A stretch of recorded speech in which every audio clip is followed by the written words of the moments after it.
So my friends, right now, Canada is standing at a strange moment in history.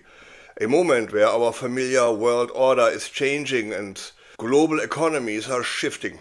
And for once, that shift may actually work in Canada's favor. Today I want to talk about three door openings for Canada.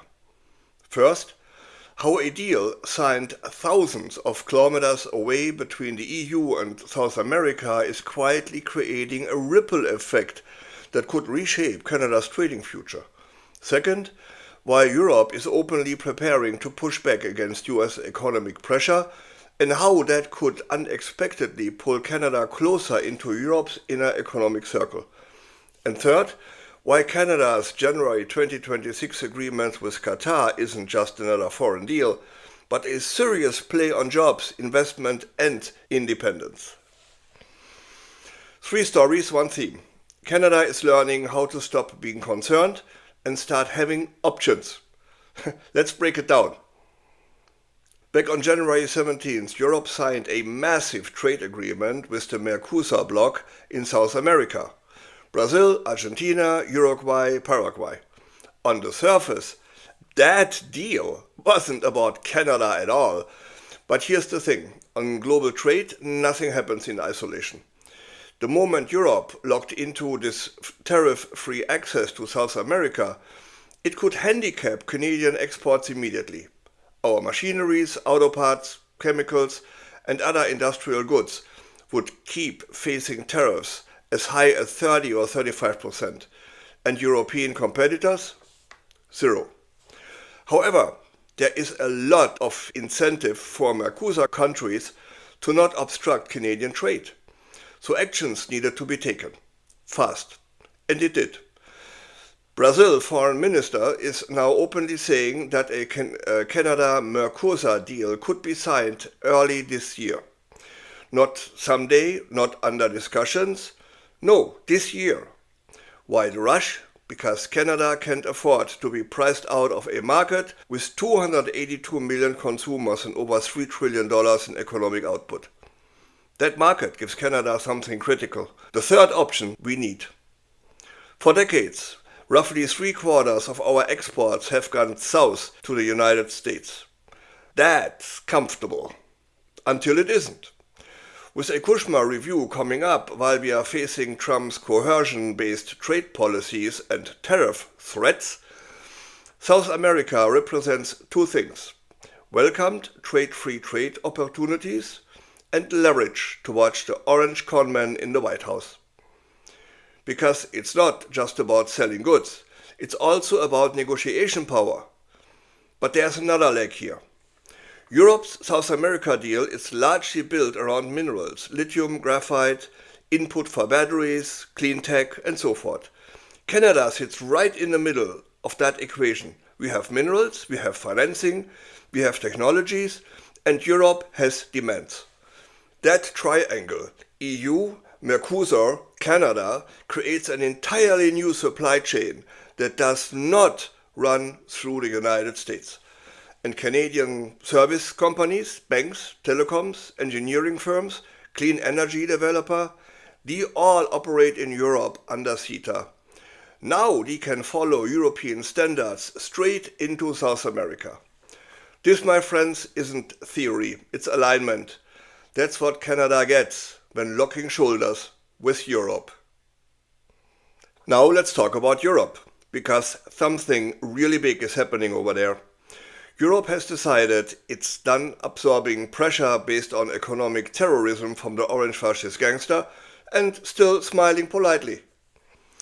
And that has triggered a Canadian frustration-based strategy. The EU is openly discussing to deploy the anti-coercion instrument. Traders call it the trade bazooka.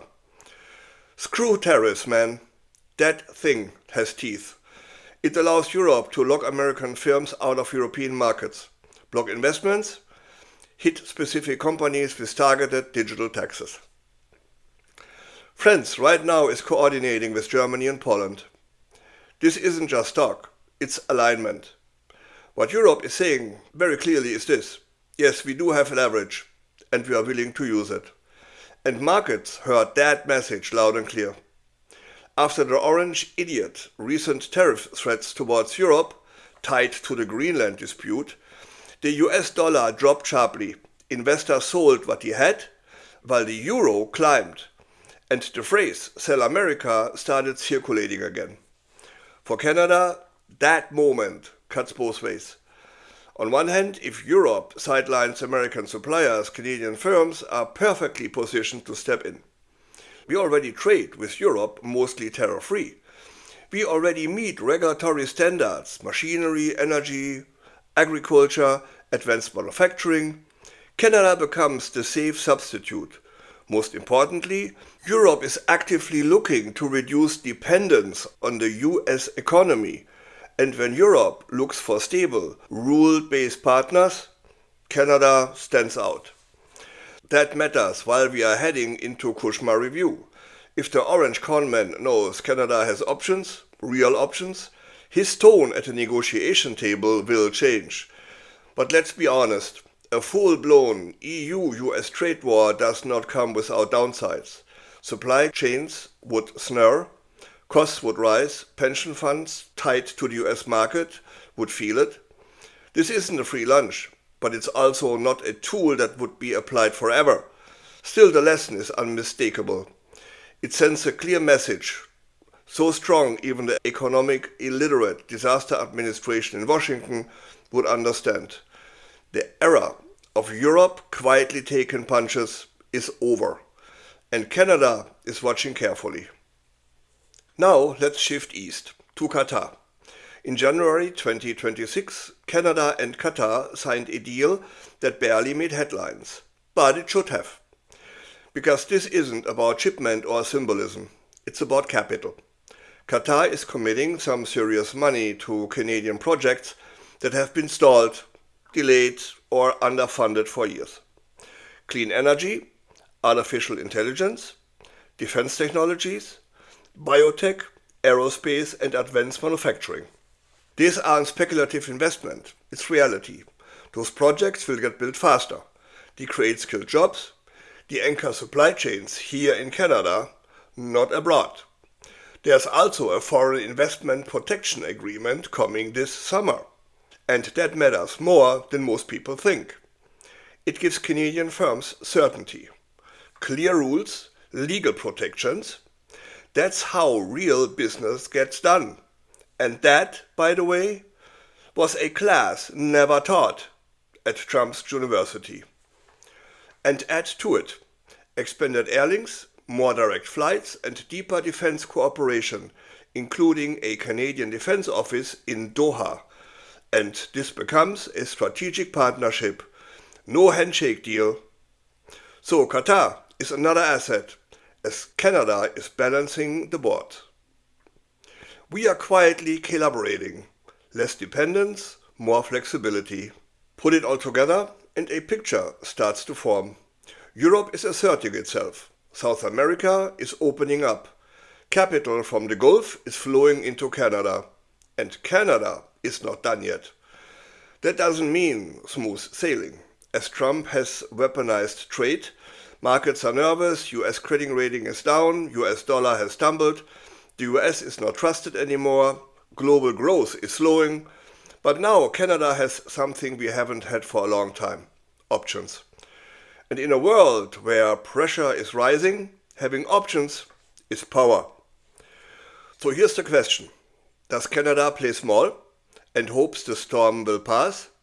Or shall we lean into this moment and build something more resilient?